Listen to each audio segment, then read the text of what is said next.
நீ எந்த ஊரோட உயிராயிருந்தாலும் உன்னை சொந்தம் ஆக்குண்டா, அதுதான் இந்த ஊருடா.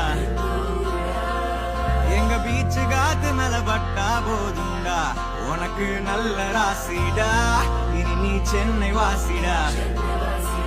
பாவா வந்து ஆட்டோல ஏறி பாத்தியா, அண்ணன் சொல்லு நம்ம ஊரோட வரலாறு கேட்டியா, மயிலாப்பூர்